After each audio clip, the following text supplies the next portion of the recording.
Babaji Nityam Bhavaja Sevya Bhavaji Tvasoke Bhakti Bhavaji Nishiki Krishna Swadamo Bhagate Dharma Ganani Visa Kalona Sadri Shamesha Parnakadanodita Sarvedanta Sarami Shri Bhagavatamishite Tara Samarta Prachurtasya Nanyatra Satratikvachit Krishna Tuya Bhagavata Vivu Sarvashrai Prati Shloki Prati Akshari Nanartakai Premaya Bhagavata Krishna Shriyanga Jayate Kahena Yate Gopi Krishna Srimad Bhagavatam Mahaprana Ki Jai.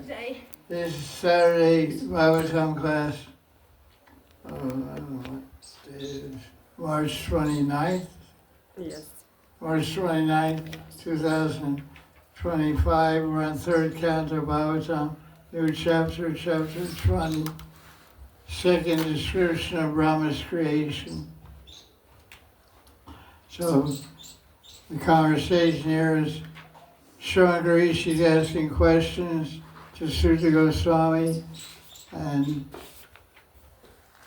Sutta Goswami is giving answers, repeating what he heard from Vyasadeva, when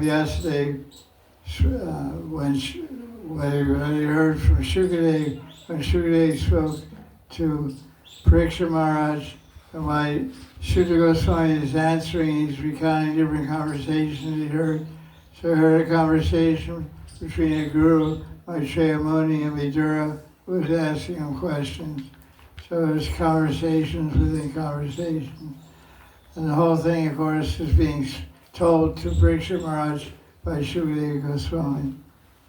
So this talks about the partial description of the secondary creation. And it basically talks about Swayambhuva Manu. There's 14 Manus in the day of Brahma, who are universal controllers and creators, and Swayambhuva Manu is the first one. So that's what it describes. We heard about the four Kumaras and something about their appearance, and Brahma got angry when they said they didn't want to make children or make any creating living entities. We had some discussion about Ra and all that. Now this chapter is in verse number 4 and 5. It describes about Vidura again. That he took shelter of Krishna with body, mind, and words. And he approached Krishna's devotees. He went to different holy places, and he purified himself, and he met Maitreya Muni in Haridwar. So that's being recounted there. And Kushavarta is another name for Haridwar. So now text 5. Teo Samvadata Sutta Pravita Yamalakata Apo Gangya Vivaga Nir Hare Padma Padam Bujashraya. Sutta Goswami said that Vidura and Maitreya must have spoken pure Amalakata. Amalakata means only about Krishna. It's called Pure Topics of Krishna, Amalakata. And the effect of that is that Agnir in 9.3, Aga means sins, and Agnir means burned up. So like Apo means water, Apo Ganga. Like the water of the Ganga purifies, so Harikata is also pure. Amala, like Ganga, it also purifies sins. Just for hearing Harikata, all karma, prabdha karma, aprabdha karma, kusam bija, are all sanchit karma and kriyamana karma. All destroyed just by Shabda Raman, hearing Harikata. The root cause of karma and root cause of sinful activities is material attachment. So attachment can be destroyed by hearing topics of Krishna. So then he says, Ashraya, Hari Padambu Ashraya. Ambuja means lotus, Padam means feet, Hari means Bhagavan. Ashraya means taking shelter. So if you take shelter of the Ganga in Haridwar, you get purified. So if you take shelter of Harikatha anywhere, wherever you are, you get purified. You develop attachment to Krishna. That's what that verse says, verse 5.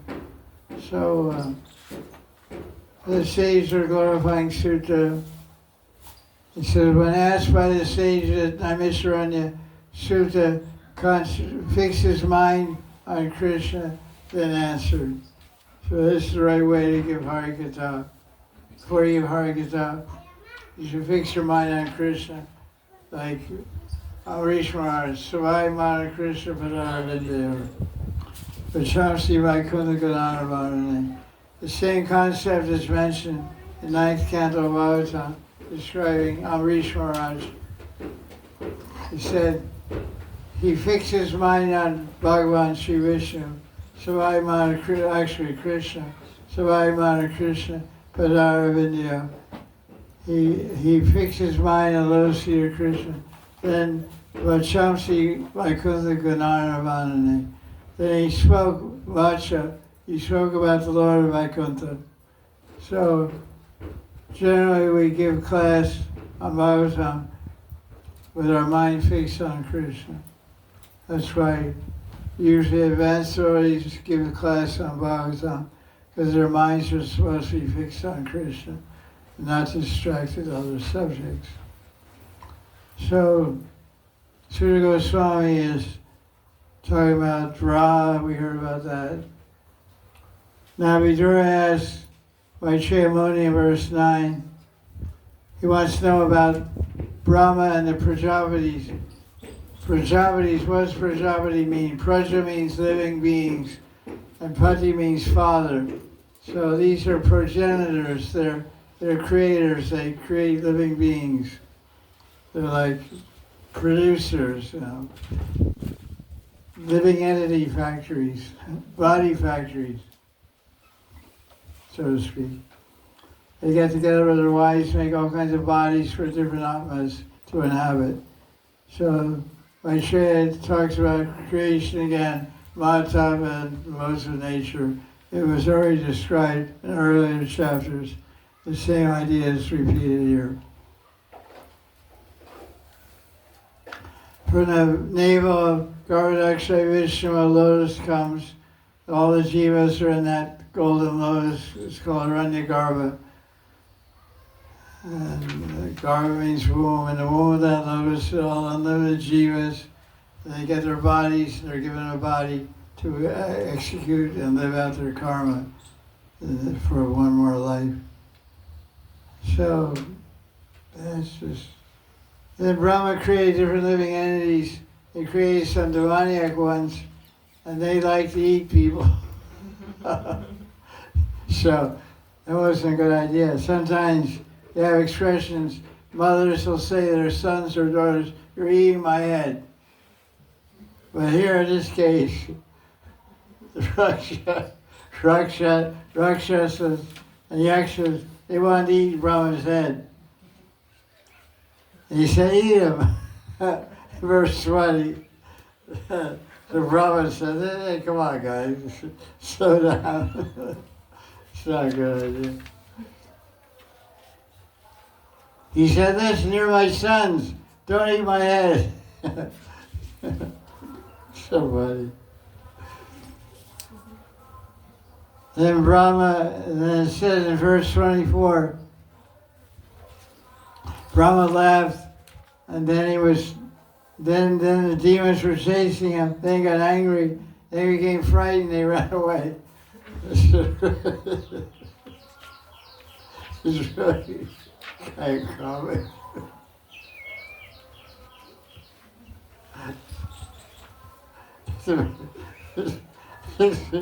It's the same old stuff, People fighting. you try to create living entities, you gotta fight it, right? Okay, so then Brahma approached Vishnu, and that prayers he offered Vishnu are in verse 26, 27. And he said he's praising Vishnu. He said, I create these sinful guys and they're chasing me, they want to eat me, they want to enjoy with me, they want this, they're crazy guys.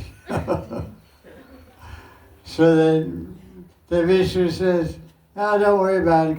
Just give up all those. Give up that body. You create that body of demons. Just let it go. That's very interesting.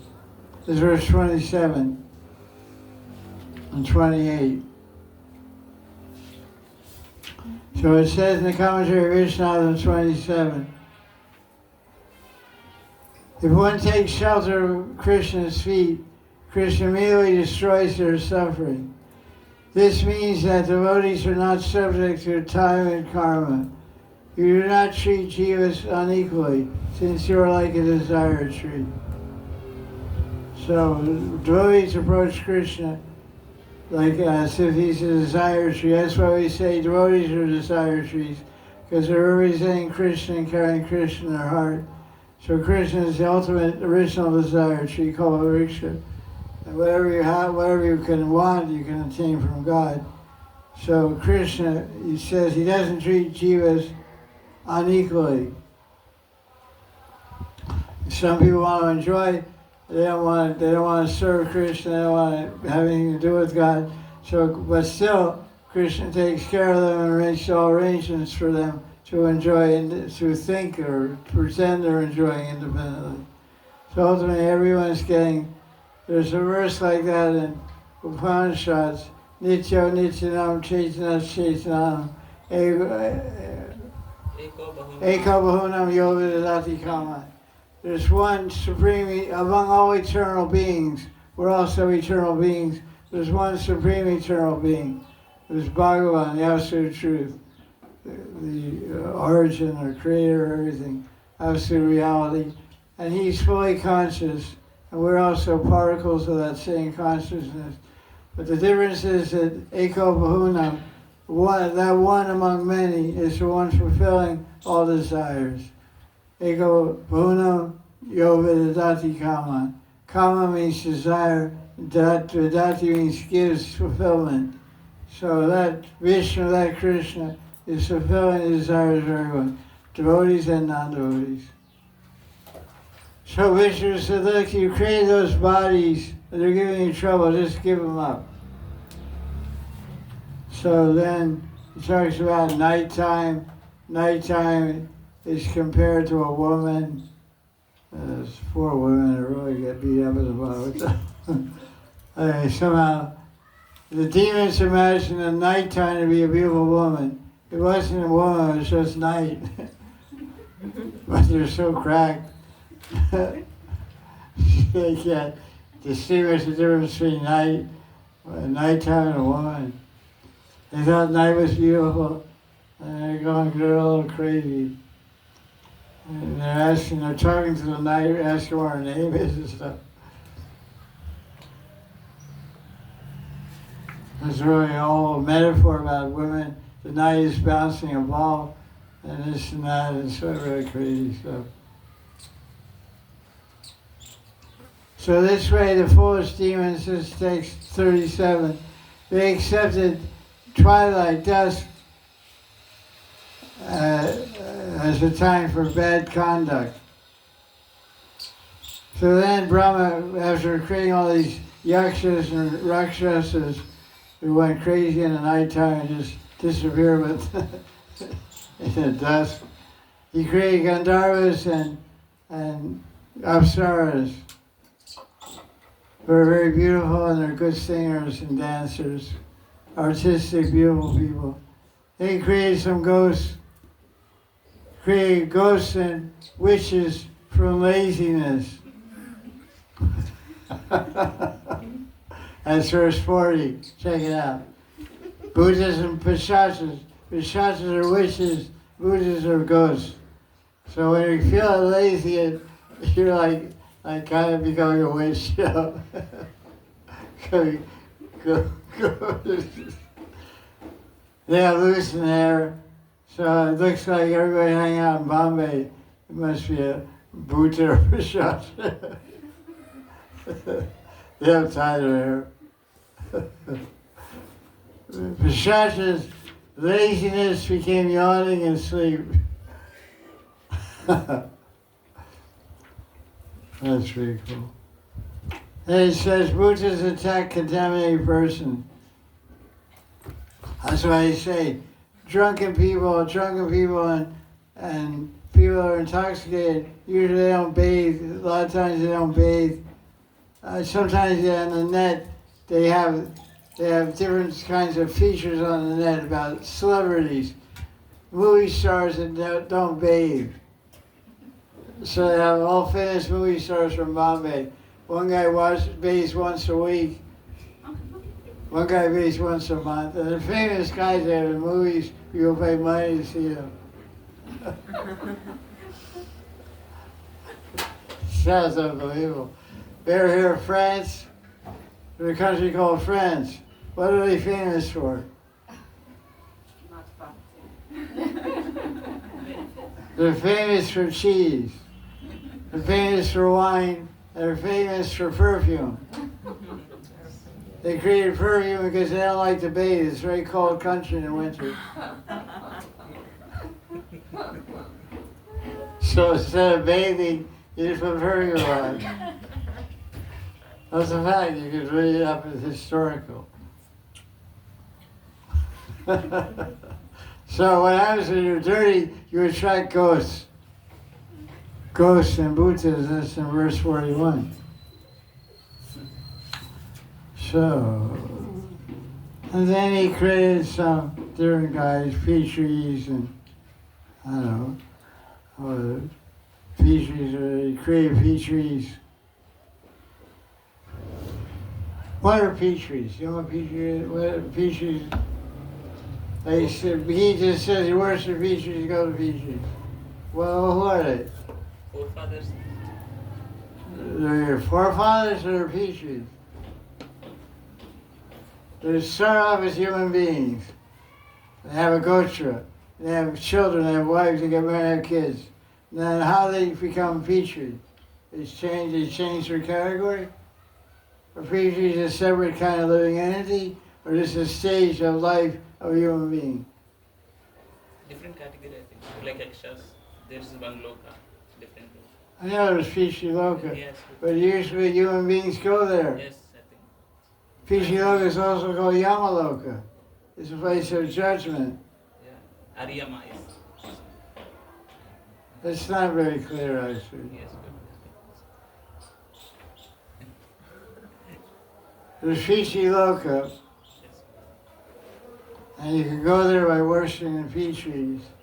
The peach trees are our ancestors who were human beings. I'm not very clear to the subject. You should do research.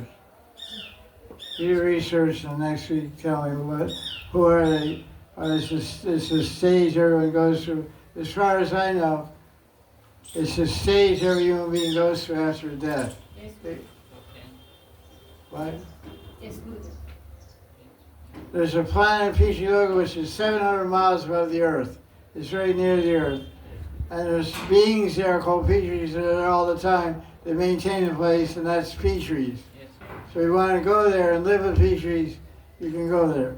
So that means, and also, that means that the jiva that's your relative after he dies, or she dies, she goes there waiting to get decided, waiting for the next body to be figured out for them.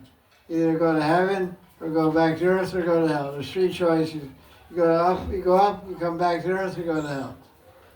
So while you're waiting, you're on Vipishiloka. That's what I know. And then you go as a human, you stay there for a while, coming back as a human. The people who live there are called Petries. And they're a class of beings that says right here, Brahma created the Petries. They're a type of living entity called Petries. Open. You go up and sit up here.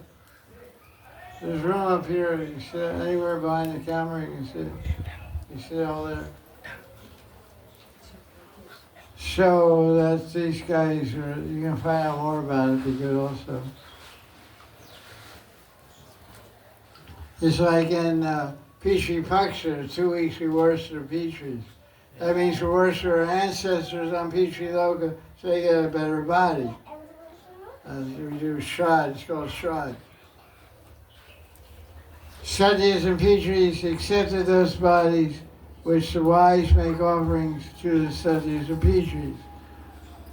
So, for commentary of Vishnath, verse 43. The Petris accepted appropriate bodies. By these bodies, the wise make offerings to the Satyas and Petris with faith. Brahma produces siddhas and vidyadharas and all that stuff. So it's recreation.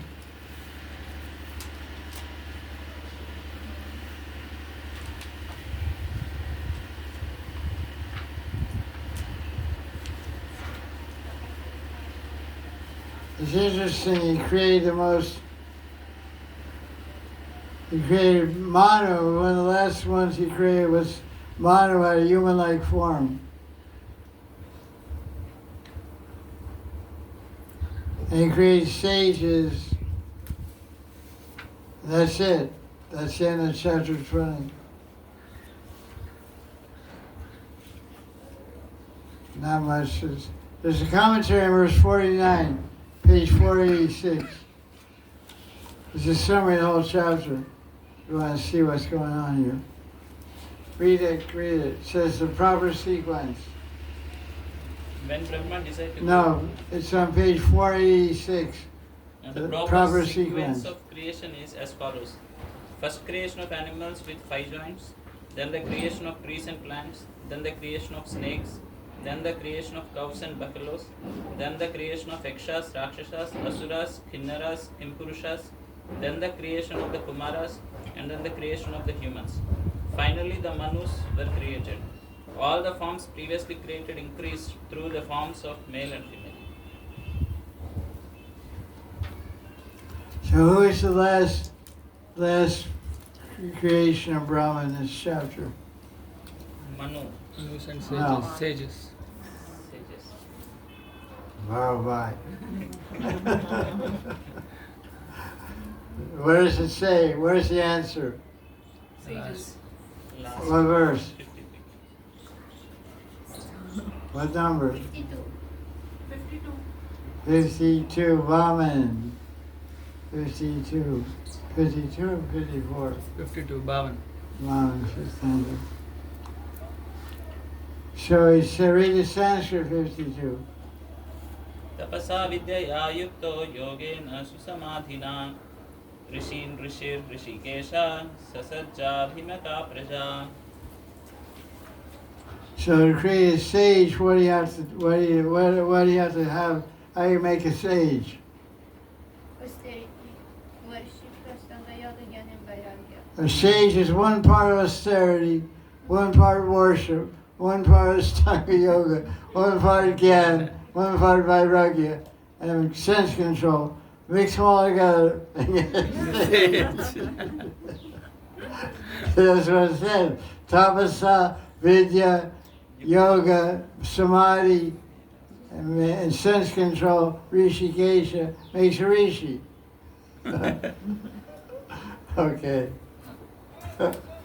So you can see that you're not Rishi. Text chapter 21. Yeah. I don't know, you might have discussed in this many places.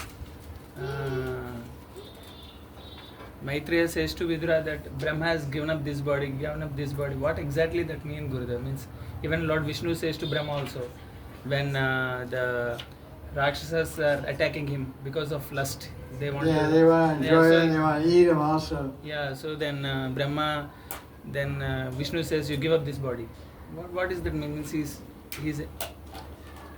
It's true. The question is asked in this chapter 20 of 3rd Canto of Bhagavatam and other places when Brahma is being attacked by his sons or daughters or his different creation, then Vishnu advised him to give up that body.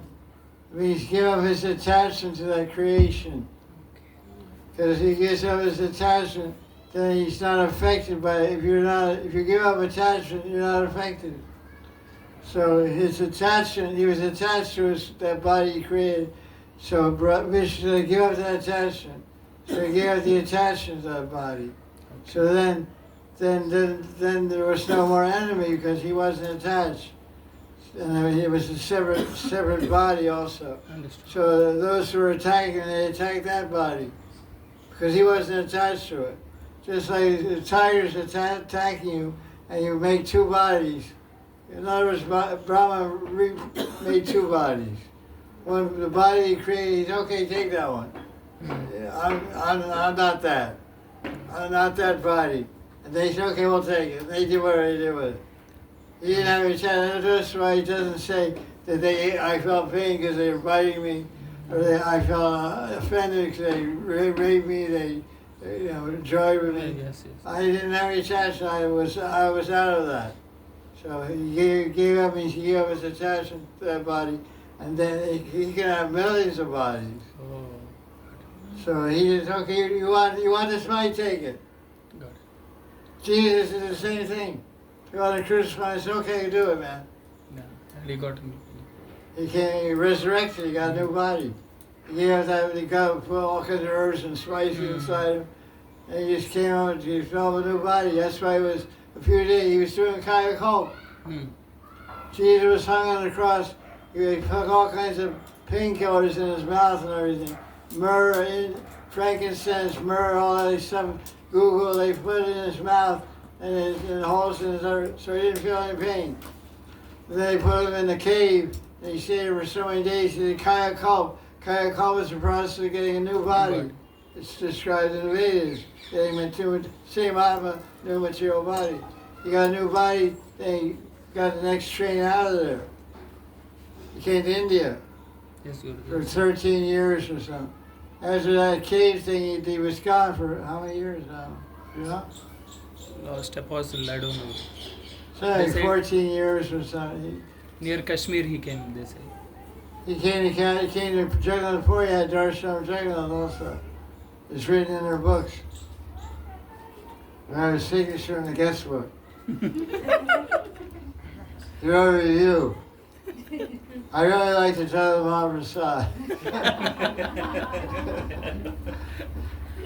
I really like the smiling face of Jagannath. Anything, and I especially like the Jagannath Maharaj. The guts of the crackly, sweet thing. Signed JC. Jesus Christ.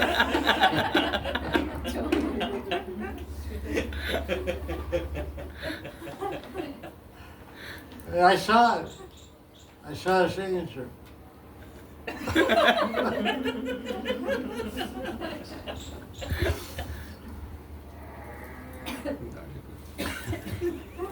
JC. Okay, text chapter 21. Karamuni means Swayambhuvamana. Who's the wife of Swayambhuvamana? Wife of Swami. Prasuti? No. No, her name was Both of them came. No, this is there. Shatarupa. Shatarupa. Shatarupa, she's got 100 forms. Yeah. One's without the bewildering. Shatarupa. What does Shata mean? 100. What does Rupa mean? Forms. So you marry one, you get 100. It's like supermarket, you buy one, you get one free. So you buy one wife, you get 100 wives. Oh, then you Shatarupa, 100 forms. Good luck, man. One's too much. You got 100 wives. Swayambhuvamana. So what's his daughter's name? Devahuti. Devahuti. What does Ahuti mean? Ahuti means sacrifice. Ahuti. Swaha. Swahuti, Swabhuti, Kuti.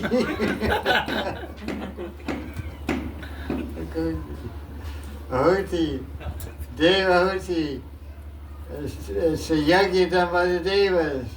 Devahuti, that's the girl's name. Devahuti. He's a sacrifice. So what's she good on in this chapter? What's she all about? Why are these guys showing up? What Shatru was doing with her husband, Swayambhuva, and her daughter? What are they doing? They are handing a marriage proposal with Kardama. Trying to get their daughter hooked up. Yeah. I hooked up with this guy for a couple of years, you know. This is the modern language, huh? Hooked up. Sounds like two train cars. You know? Two trains hook up and go down the track. The modern language is so crazy, you know. I'm so old fashioned, I don't know what the hell I'm talking about. I was hooked up. Wish I met this girl. I'm living with this girl. Hooked up with her. Two trucks. So mechanical and impersonal and everything. Language is really crazy.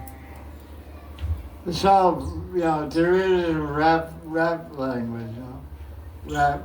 Rapper stuff. Hooked up. Cooked up. So this is a pretty interesting chapter for brahmacharis. So about beautiful guys and beautiful girls and trying to get, you know, Karamuni interested. He's a yogi, he's not too much interested in the female section, but he has some job to do for Brahma, so he surrenders to it. Anyway, it's good, you know, so it's the story there. Devahuti's daughter. So you want to hear about how, in other words, they tell about the glories of Kardama Muni. Because Brahma told his son Kardama to make progeny, verse 6, produce living entities. So what did he do? Did he just grab a bunch of girls and make kids? No, he did 10,000 years tapasya. No, he didn't do that. Because wise human being did tapasya for 10,000 years. Sahasranam Samadasha, verse 6. Tapaste Sahasranam Samadasha, equal to 10,000 years. He did tapasya to get the intellectual, mental, and physical power to produce living entities. So just see that to produce children is a great tapasya. Actually, anyone that's very intelligent will follow the example of the Bhagavat and perform austerities before they conceive a child. I know one couple, they want to have a great devotee son. So the husband did every day Gaudam Prikrama, and the wife did Dhanabad Prikrama of Radhakund. And she did for 125 days. How many days? 120. Once a day she did for 4 months. 4 months, Dhanabad Prikrama of Radhakund. Takes about an hour and a half. It doesn't take too long. But it's, every day is a little hard. Long ribs hard and, you know, back. And the husband did every day for 4 months, Prikrama, Gaudam. And had a child, a son. A very brilliant boy and very good Vaishnava. Krishna, Giriraj blessed him, Radharani blessed him. So they took it to heart that Bhagavatam is saying that if you're going to produce children, you should perform austerity. So in verse 7, it said, through his austerities, he with devotion he worshipped Krishna. Because he was praying for empowerment. Verse 8 says, read the Sanskrit verse 8. तावत् प्रसन्नो भगवान् पुष्कराक्ष कृते युगे दर्शयामास तं क्षत्ता शाब्दं ब्रह्म ददत् Vapu. So now Maitreya Muni, acting as the guru, Shiksha Guru for Vidura, he's explaining about this whole history of Swayambhu Manu and his wife Shatarupa and her daughter Devahuti marrying Kardama Muni. And he said that those side Krishna, or Vishnu, his body is made of the Vedas. He was very pleased with Kardam, and he showed him his form. What yuga did this Leela take place? Satyuga. Satyuga. Let me see what Prabhupada's commentary on this verse is.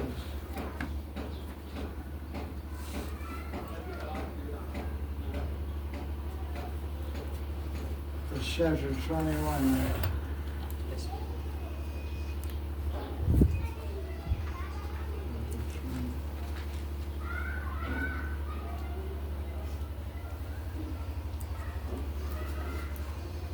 What verse number? 8.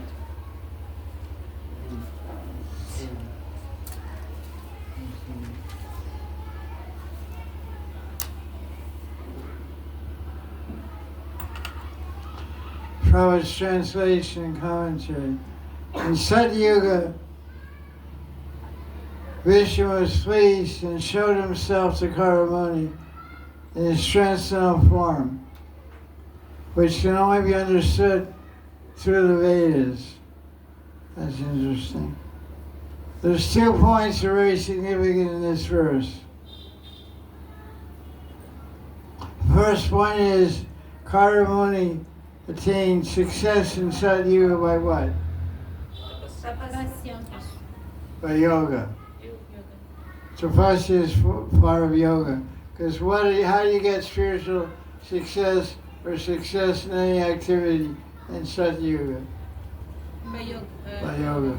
How about Treta Yoga? Yajna. How about Dwapara Yoga? Archana, deity worship. How about Kali Yoga? Nadi names. What can you get by Nam Sankirtan in Kali Yoga? Everything. Krishna Prema. Krishna Prema. What about money? Also, everything. Russian cakes? Chocolate? SBS.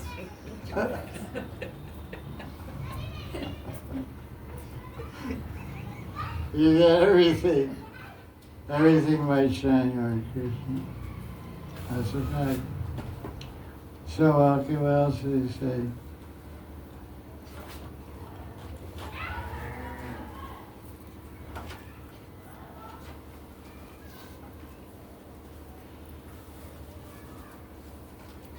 Shabda Brahman, the forms of Krishna, are clearly described in the Vedas.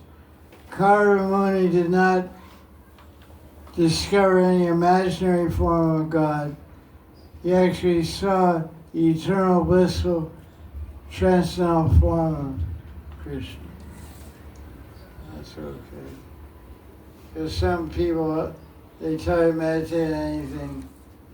Meditate on light, meditate on the tip of your nose, whatever. But the Bhagavad always encourages meditating on a personality of Godhead.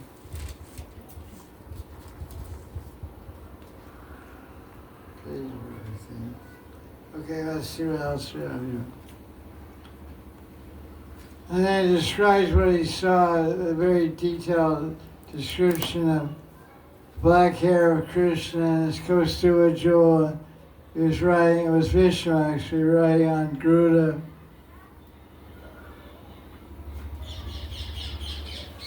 And he said, my eyes are successful because I'm seeing you.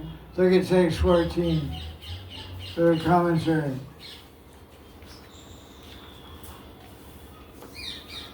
is very interesting.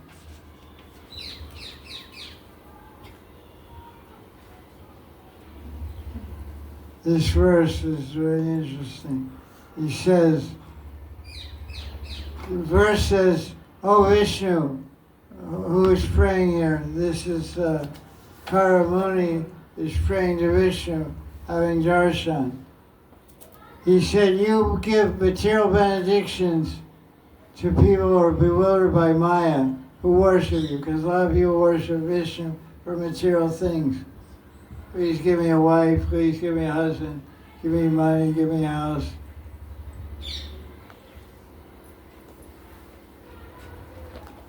So they worship for these material things, for material pleasure, but ultimately that material pleasure will lead them to hell. Krishna's commentary.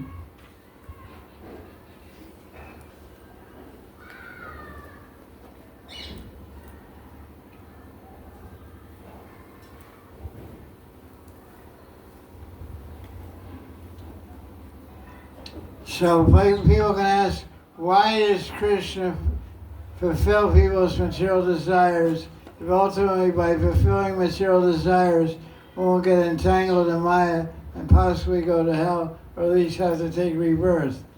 So why does Krishna do that? Why is he not, if people worship him for material things, why doesn't he frustrate them and not fulfill their desires?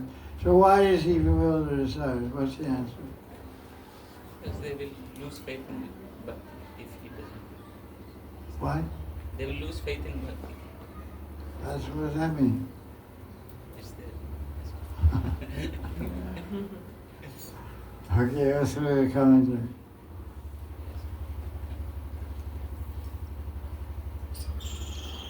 Vishnu or Krishna is reluctant. He really doesn't want to give material things to people that worship him. But he does it because if he didn't do it, they would stop practicing any bhakti. So he has a hope. He hopes that they will keep practicing bhakti and keep getting their material desires fulfilled. Eventually, by the mercy of Bhakti Devi, they'll get the idea that there's something better than material life, better than worshiping Krishna or material things. So he hopes that they'll lose those desires. Fulfilling their desires is not your final intention. However, there is a rule that karma leads to heaven or hell. This is the important part here. But the enjoyment that Krishna gives does not generate such karmas. So when Krishna gives, someone worships Krishna, Krishna gives them pleasure, gives them enjoyment. But that enjoyment doesn't lead the person to go to heaven or hell. That's what he's saying. And I'll explain why.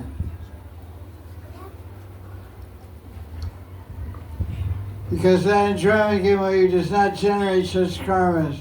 Those desires do not really lead to bondage. Thus, in reality, the meaning of the words heaven and hell in this verse do not apply in this case. So what happens is, it's like this. Somebody has material desires, so somehow they worship Vishnu. And Vishnu fulfills the material desires. But at the same time, eventually they keep doing bhakti, keep getting material things, and Krishna gives them some inspiration. Why am I doing this?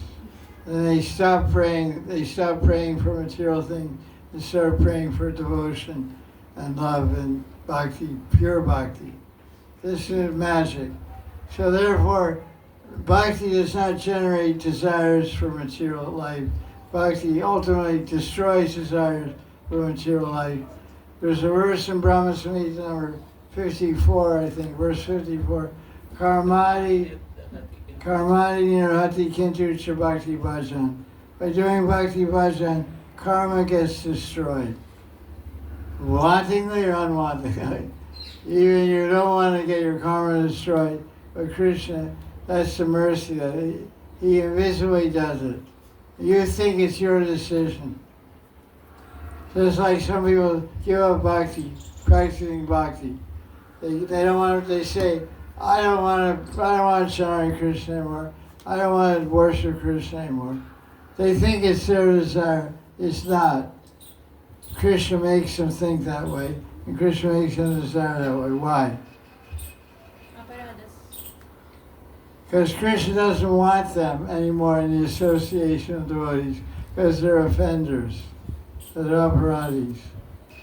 They're dhamma aparadis or nama aparadis who continue to offend Krishna. So Krishna said, okay, get out. So he creates desires. So the person foolishly thinks it's my independence. I'm leaving. You're not leaving the temple. You're not leaving Bhakti. Krishna's kicking him out. He's very clever. The person thinks, I'm doing it. I'm giving up Bhakti. It actually means Krishna's giving you up. You're not giving up Krishna. Krishna's giving you up temporarily. Giving up an intimate relationship with you. Because when Krishna accepts you in his family, it's called Shuta Gotra. Shuta Gotra means the family of love and the family of liberation. So one who stays in the family of Shuta Gotra, he's guaranteed to get prema and liberation in due course of time. But if you become an offender, then Krishna, out of the mafia.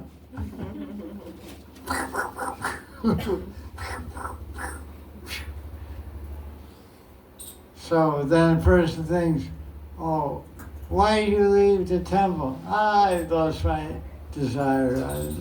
I'm not interested in Bhakti. So the same way one who worships Krishna with material desires, it's good he's worshiping Krishna. That's very good. Because Krishna will eventually favor the person. Because Bhakti always produces, Bhakti was the goal of Bhakti. Bhakti always goes towards bhav and prema.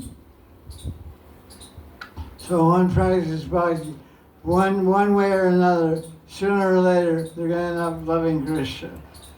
It may go quickly or it may go slowly. It may take a few lives or it may happen in one life. So this is Krishna's little trick, actually. He fulfills her desires. There's also a verse like that in the 5th canto, which is quoted elsewhere in this book, I think. Let's see.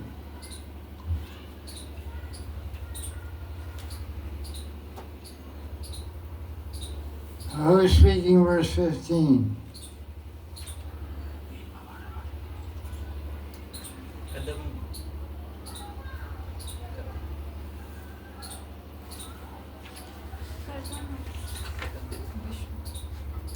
Karamuni speaking verse 15. Who's speaking? Kardamuni to Vishnu. Karamuni speaking to Vishnu.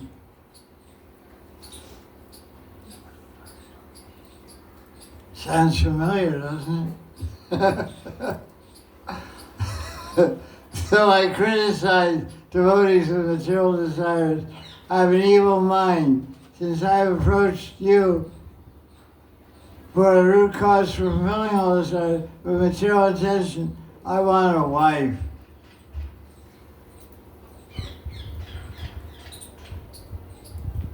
Who's compatible with me. 27 points. 36 points compatible. Commentary by Vishnu. Though I criticize people with material desires, I'm a big material desire. I'm full of material desire myself. That's like Prabhupada told the story of wet stool laughing at dry stool. You know the story?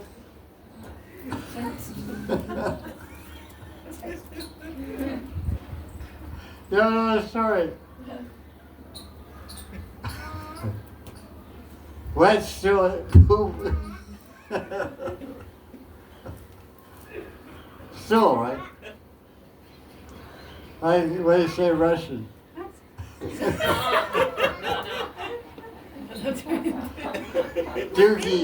Dookie. Depends with whose stool.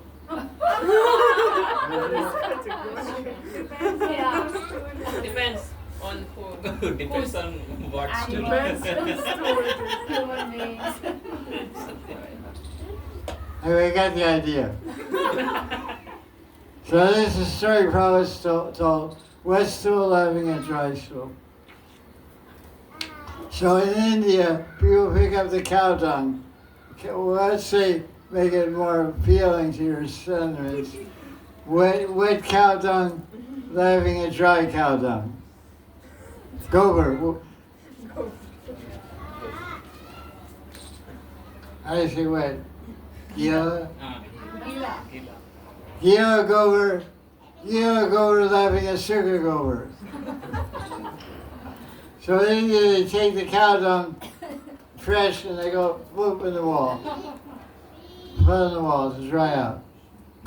So when it gets dry, they take it off the wall and they cook chapatis. And then stool gets burned up and disappears. So the wet stool, the dry stool goes on the wall. So the wet stool, the lady comes and takes the dry stool. So the wet stool's laughing, you're getting burned up, you're gonna get destroyed. So the dry stool says, hey, tomorrow you're gonna get it. Tomorrow you'll be dry, you're gonna get burned up also. Yeah, but I'm still alive. So Prabhupada told the story, and he laughed like anything. And the disciples said, what's the funny? But still laughing, right?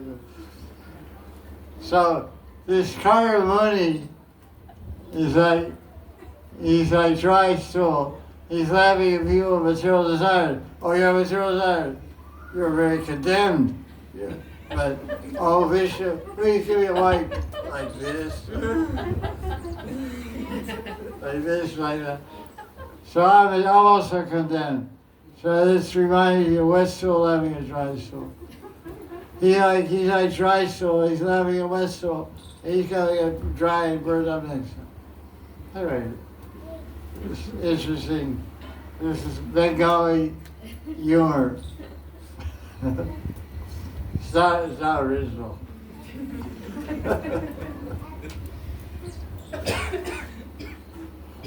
So your grandkids. So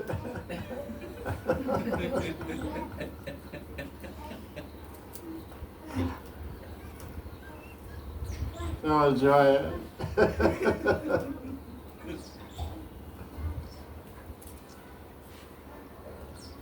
So look at the commentary on verse 15. He's calling his wife a cow. Vishnu says, by calling his wife a cow, he implies he's a bull. He has no brains. That's so funny. We are a desire tree. I'm approaching you just to get married. Anyway, it goes on all that stuff.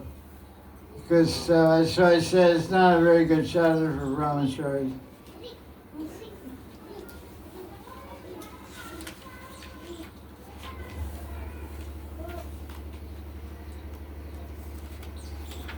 In other words, this Karamuni is approaching Vishnu for Maya. That's not too good for it. Then he comes to his senses in verse 21. He says, please destroy my desire to enjoy and help me realize your sweetness.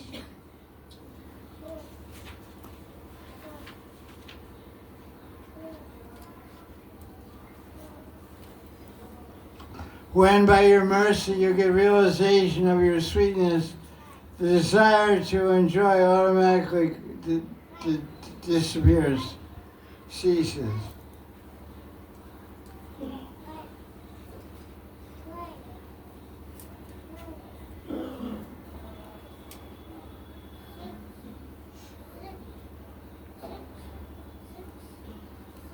Okay, let's see. I like to see what Prabhupada said about this verse.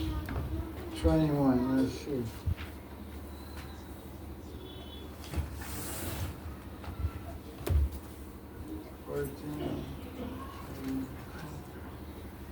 One, 21.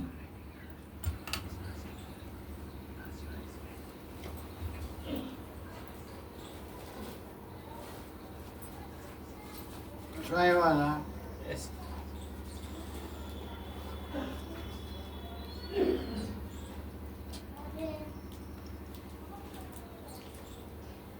Everyone, whether they want material enjoyment, liberation, or Krishna seva, they should worship Krishna and offer obeisance unto him, because Krishna can award any benediction to anyone.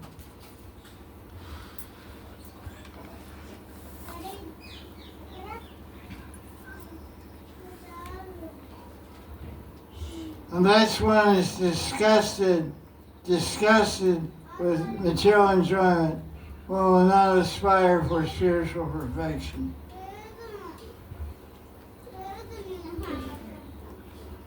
The Vedanta Sutra says, Atata Brahma Jignasa. One who has given up the attempt to enjoy material life can pursue the absolute truth. For those who want to know the absolute truth, the Bhagavatam is for you.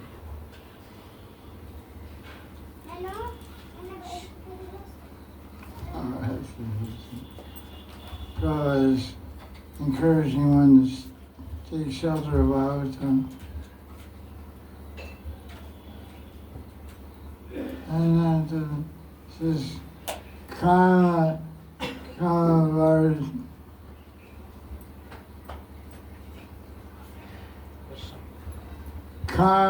varsham means that Krishna satisfies his desires with anyone who approaches him. But one who sincerely loves Krishna, yet who wants to material enjoyment, is in perplexity. However, Krishna is very kind to such a person. He gives one the opportunity to engage in loving service. And one gradually gives up the hallucination. So Prabhupada said, if someone's enjoying material energy, they're having an LSD trip. They're hallucinating. To think you can enjoy the material world, Prabhupada says, hallucination. It's a reality which isn't real. There's no enjoyment here. Janma, Javyadi, old age, disease, death is not really a place for permanent pleasure. That's the idea.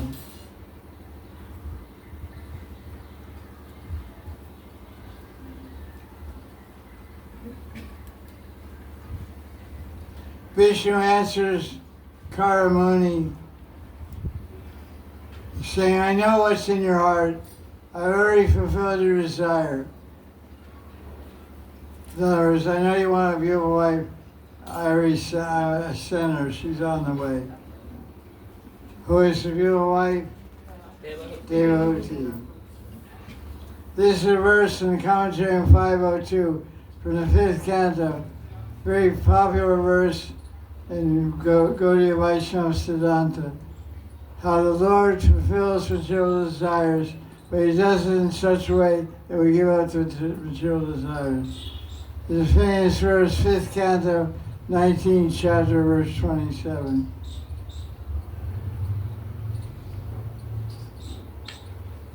Krishna gives material things to devotees if they request them, but he does not give it in such a way that the devotee will ask again after finishing enjoyment.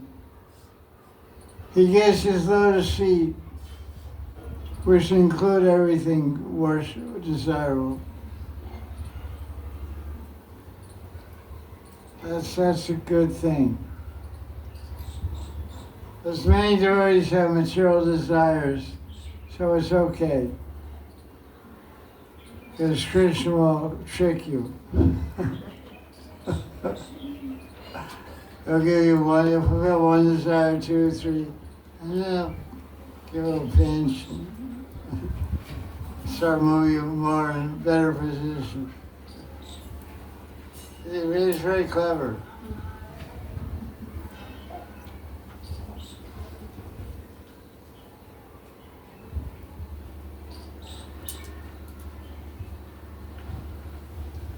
I wonder what Prabhupada said in this verse.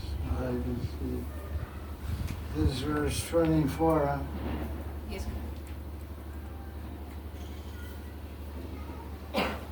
This verse is everywhere in Sandarbhas. This 519, 519:27. Krishna fulfills desires, but he's tricky. Because he fulfills desires, but then you lose desire, and you desire him. He's like a little magician, like a little tantric guy, you know. Okay, take this, take this.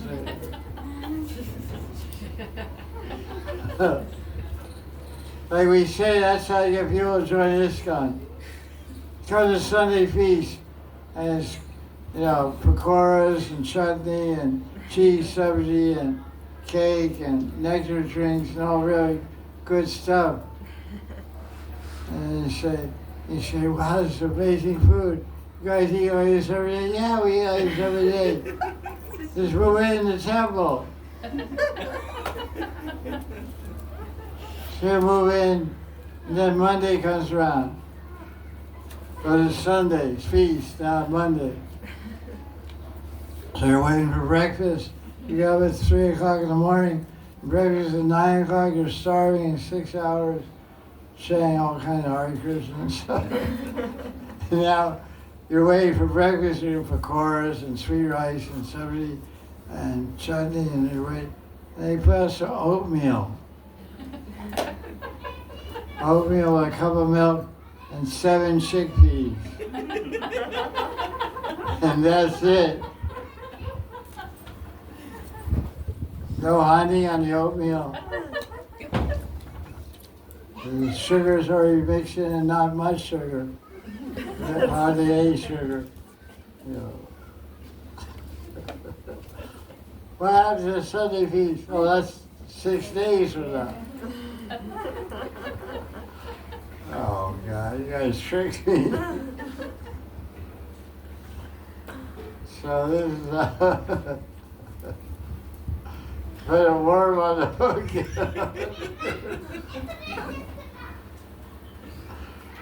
Hooked you.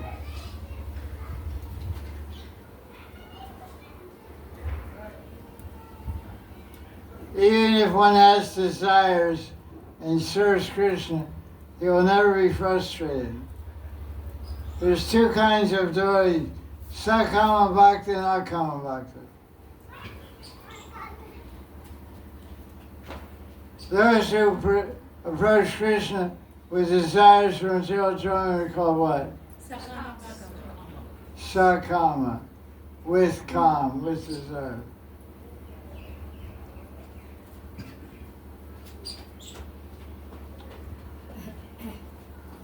There's 4 kinds of Sakama Bhaktas mentioned in Gita. Who are they? Chaturvida Vajrama Artha Arthati Jignasu. For those who are distressed, those who are poor, those who are inquisitive, those who are intelligent people. They approach Krishna. So some want money, some want happiness. Distress, in need of money, inquisitive and wise.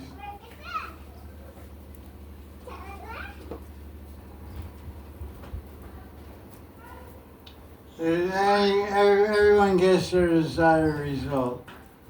So everybody, when you approach Krishna, it's a win-win situation. You always win. Good deal. That's a good. It's not Russian roulette.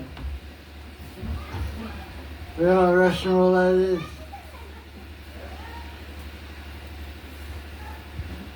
What is it? In a gambling casino, there's a wheel. And there's a little steel ball on it. And there's many numbers, 1 through 300. And you spin, the wheel spins around, the ball bounces.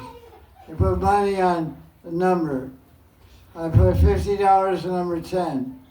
And then it comes number 10, everybody has to give $50. Now, Russian roulette is a different type of roulette. This is the mafia plays Russian roulette. They put one bullet in a gun. And there's a barrel with 7 bullets. They put one, they spin it. Russian roulette. If there's no bullet, you go trigger the boom, no bullet. But if the bullet comes up, high ball. You go to Moscow.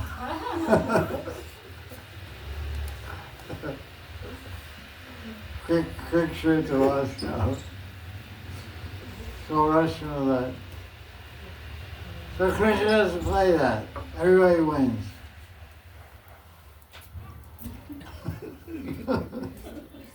That's the idea. So they're getting him setting up Karamuni here.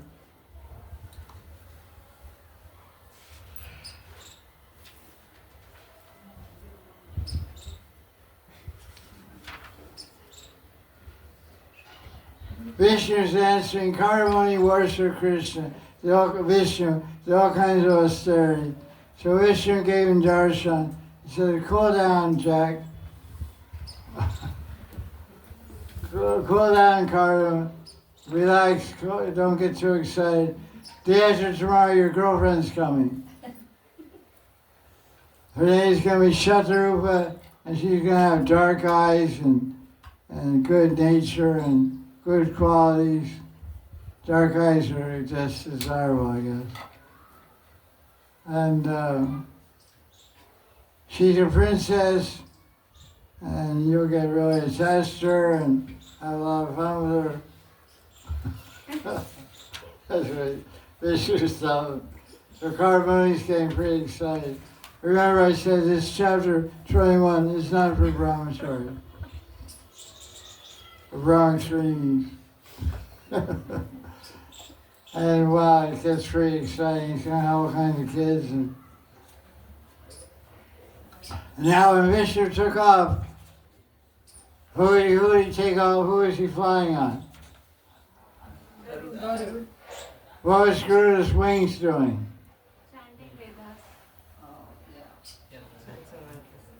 What Veda? Samaveda. Samaveda. Verse 34. His wings were rocking. The rocking in the wings. So his wings were shining Samaveda. That's a pretty cool bird, man. So Vishnu left Karma was waiting at Bindu Sarovar. Why is it called Bindu Sarovar?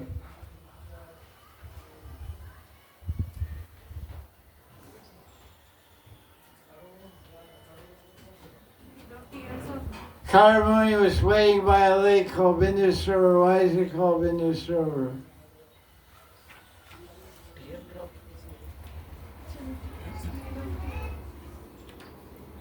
Because Vishnu was crying as he left, feeling separated for compassion of Karma. He had overcome by compassion, he cried, and his tears fell down made a lake called Bindu Srovar. Bindu means drop, teardrop. Pretty cool, huh? The lake was mixed with tears of the Lord. So all kinds of birds there and trees. It's a very beautiful place. This is setting for his wedding.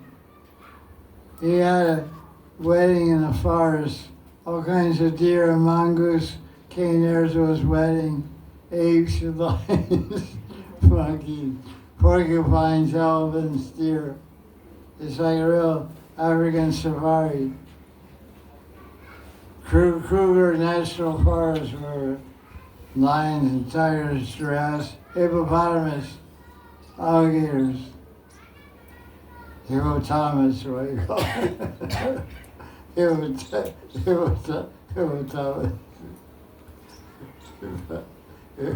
Hippopotamus. So Srimad came there, and he brought his wife Shatrupa and Devahuti, and the father Manu met Kardama. They had a bunch of talks, and they're trying to work out the details of the marriage. So now chapter 22 is the marriage of Karamuni and Devahuti. Another exciting. So in this chapter we have glories of Swayambhu Manu. There's some verses glorifying him. And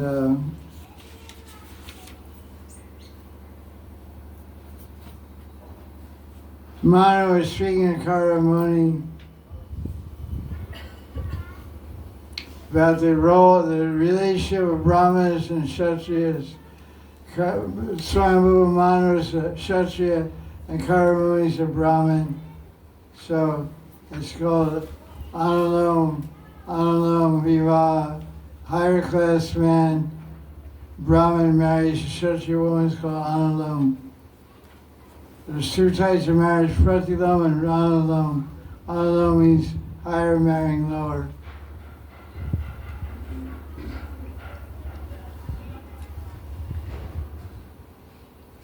So they're praising each other, and the king, Swayambhu Manu is glorifying the great sage.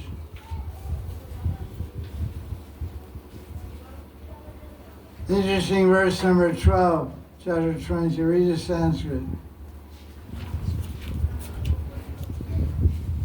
युध्यतस्य हि कामस्य प्रतिवादो न सश्यते अपि निर्मुक्तसङ्गस्य कामरक्तस्य किं पुनः.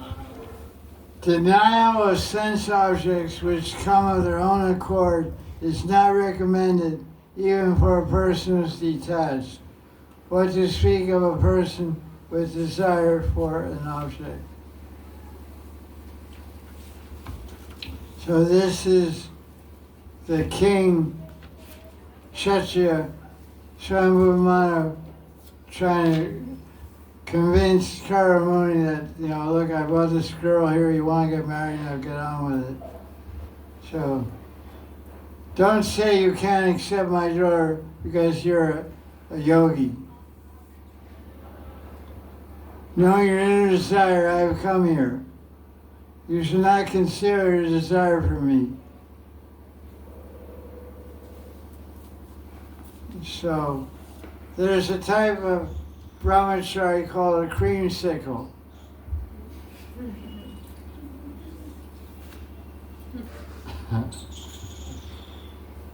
In the world of ice cream, and there's two types of ice cream.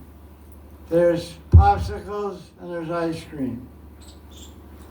Popsicle is frozen flavored sugar water.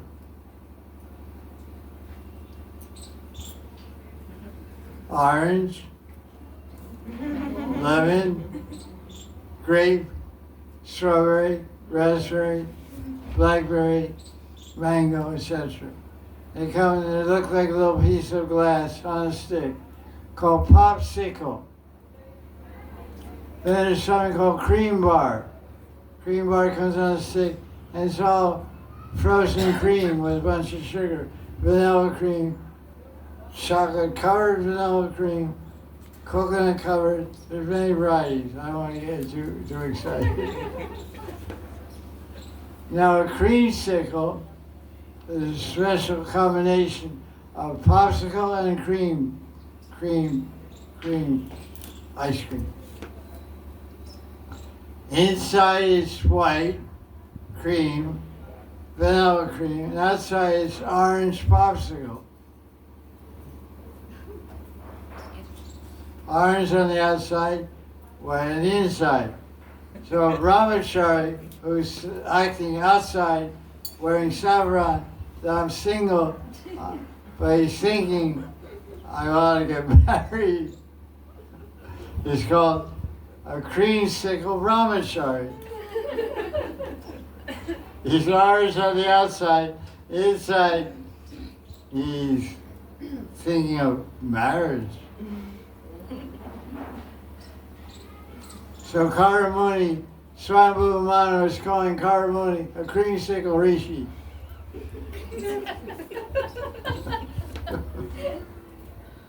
You say, outside you're wearing saffron like a rishi, but inside you want a wife.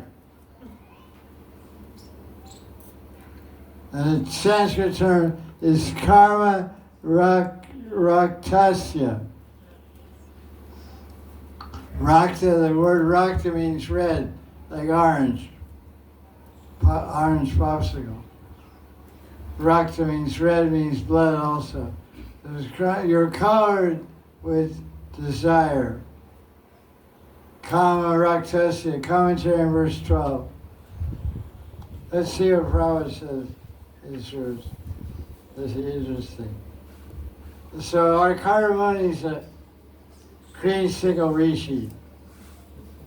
Pretty interesting idea.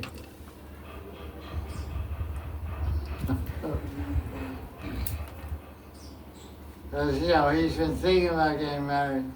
He's all stupid. And Swami said, I know where you're at, man. Don't try to fool me.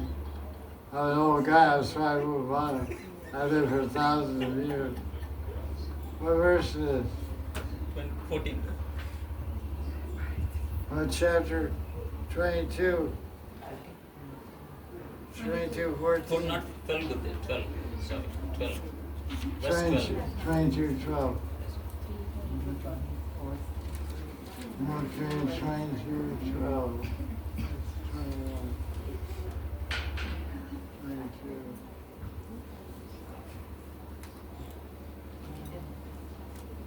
It's really it's whole marriage chapters, huh? Very interesting. It's interesting side points. It's arranged marriage. 22, 12.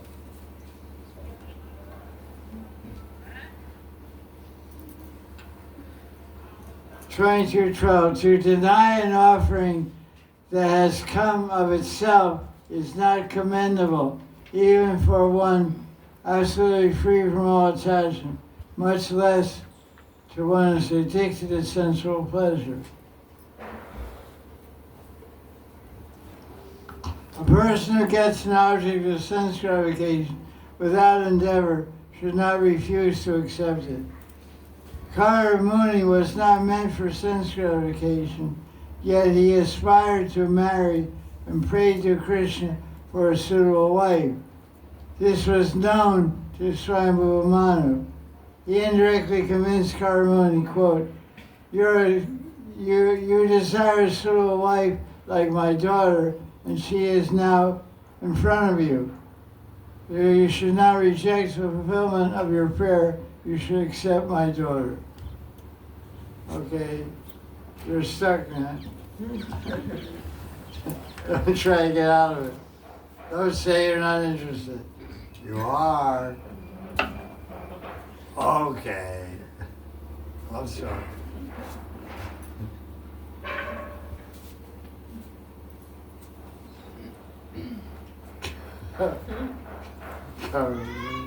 This is fun stuff, huh? She said, yes, I desire to get married, and your daughter has not been given to anybody else. O king, who would not respect your daughter whose beauty decries all other beauty? Wow, he's getting really fired up now. He's starting to take notice of who's standing behind, so I moved him on him. Wasn't paying attention. Now he's getting fired up. Okay. What's going on?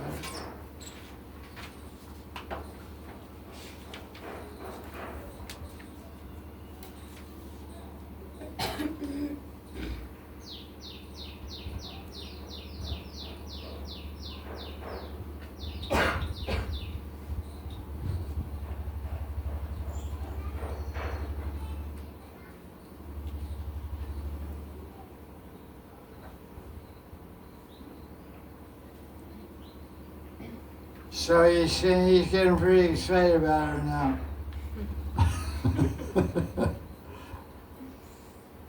He said, I'm in, count me in, I'm in.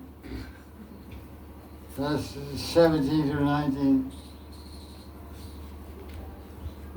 So now, just in case Vidura's mind is wandering, Maitreya brings him down to reality, verse 21. O fierce warrior Vidura, Ugra Dandvan, I told you so much. Having said all that stuff, Cardamom became silent. And his heart became attracted to the smiling face of Devahuti. Okay, so he's finished. So they gave a bunch of money and ornaments and clothing and furniture. The sage were just sleeping on the floor, on the ground, in a thatched hut. Those days are over now. You got a couch and love seat and dining table and hellfire. He's not sleeping in the back seat of his Mini Cooper anymore.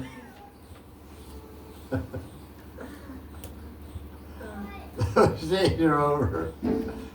The father-in-law and mother-in-law gave him gifts, ornaments, clothing, furniture. That's the thing. When you get a woman, you got a whole long list of other things too. It's a package deal. So then the father started crying. It's a typical marriage scene, you know. Father's crying, losing his daughter. Oh, mother, oh, daughter, he cried. Then the king Swayambhu Manu and Shadruva hopped on her chariot and took off.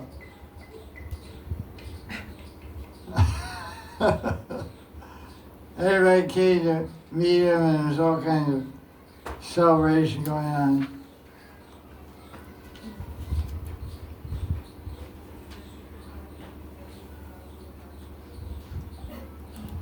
So Manu went home, and it's one of those happy ending stories, you know.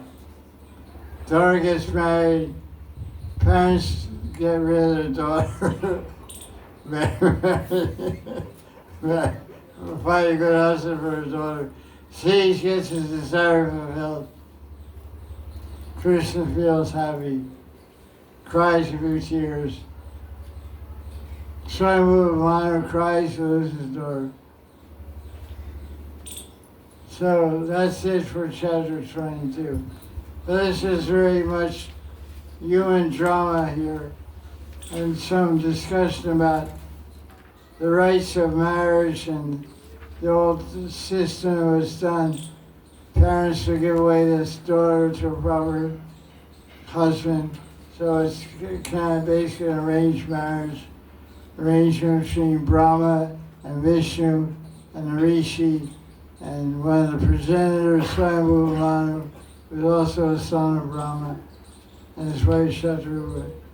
It shows the old system, Vedic system, highly organized, highly systematic, all descending from a higher authority down to the lowest.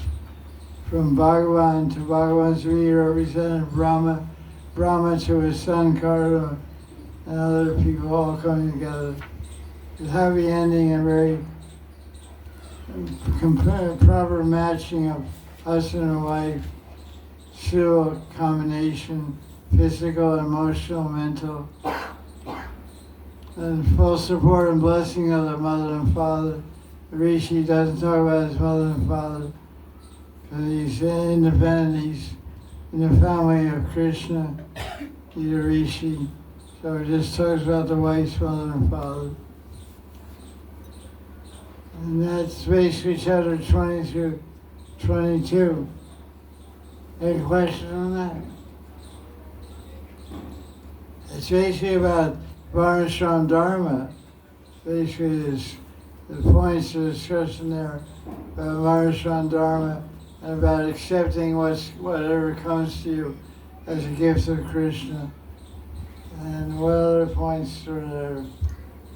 Not too many points are made there.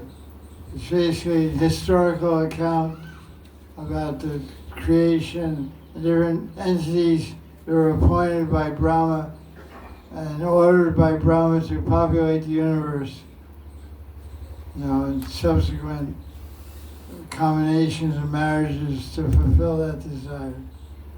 So next week we can read chapters 23, 4, and 5. 9 chapters are in this book. I'll just play a few more chapters. 33 chapters. So next week we read 3 chapters. Chapter 20, 23, 24, 25. Any questions?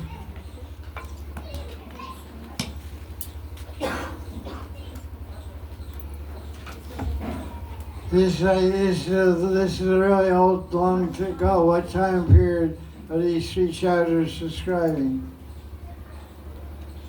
What yuga? Satyuga. It's millions of years ago. They're very formal. Everything is very formal and very respectful. Now it's quite a different scene. Just hooking up. Just hook up his woman for a while and unhook. Go your way.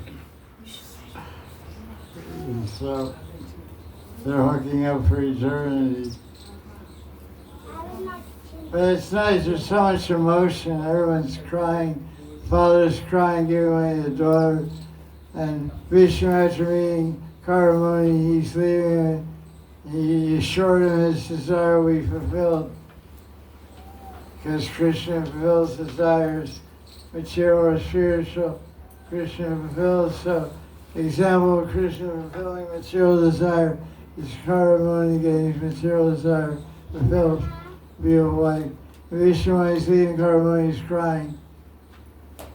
Because he knows what marriage means. So Vishnu knows what he's going through being married to Lakshmi. So he said, this poor guy, oh, thank you, okay, thank you very much.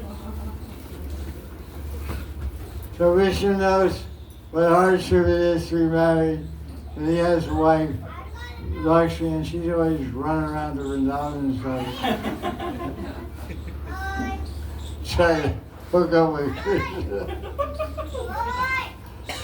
So he's crying, oh, this poor guy. He doesn't know what he's getting himself into. So Vishnu, when he's leaving Karamuni, he's crying, Bindu Sarovara. His tears in a river, I mean a lake, Bindu Sarovara, lake of tears. So the devotee cries for Krishna, and Krishna cries for the devotee. This is love. Love makes you cry. Sometimes.